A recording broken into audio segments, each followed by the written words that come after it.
विक्रम ने मुस्कुराते हुए अपनी झोली से वह नवरत्न हार निकाला जो उसने चुराया था। यह तुम्हारा है, इसे पहन लो। चित्रलेखा ने हार को देखा, फिर विक्रम को देखा। उसने हार को एक ओर रख दिया। अब मुझे ये पत्थर के टुकड़े नहीं लुभाते। मुझे अब जंगल के फूल और नदी का पानी ज्यादा कीमती लगता है। 1 वर्ष बीत गया। स्वर्णगढ़ पर पड़ोसी शत्रु राज्य काल भैरव ने आक्रमण कर दिया। गुप्तचरों ने खबर दी कि महाराज हर्षवर्धन अपनी बेटी के गम में इतने कमजोर हो चुके थे कि वे युद्ध का संचालन ठीक से नहीं कर पा रहे थे। शत्रु सेना किले को घेर चुकी थी और किसी भी क्षण स्वर्णगढ़ का पतन हो सकता था। विक्रम जंगल से सारी खबरें लाता था।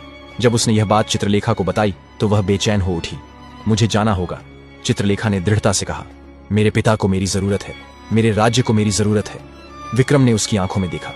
अब वहां एक बिगड़ैल बच्ची नहीं, एक जिम्मेदार रानी दिखाई दे रही थी। विक्रम ने कहा, लेकिन तुम वहां कैसे जाओगी? दुनिया के लिए तुम मर चुकी हो, लोग तुम्हें भूत समझेंगे। तो फिर तुम मेरी मदद करो, चित्रलेखा ने आग्रह किया। तुम तो जादूगर हो, बहरूपिये हो, कोई ना कोई रास्ता निकालो। विक्रम ने अपना संदूक खोला।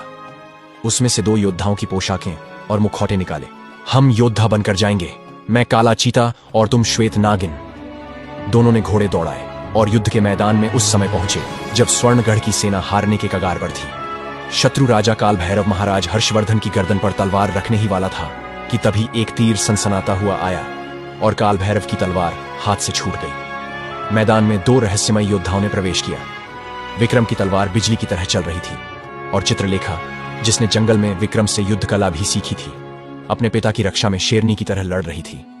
उसने काल भैरव के सेनापति को धूल चटा दी। देखते ही देखते हारी हुई बाजी पलट गई।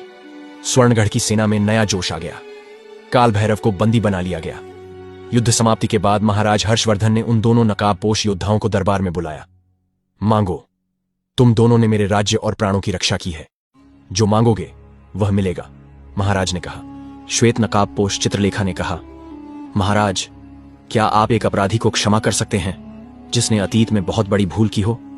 महाराज ने कहा, आज के दिन मैं किसी भी अपराधी को क्षमा कर सकता हूं। चित्रलेखा ने अपने चेहरे से नकाब हटाया। तो फिर मुझे क्षमा करें,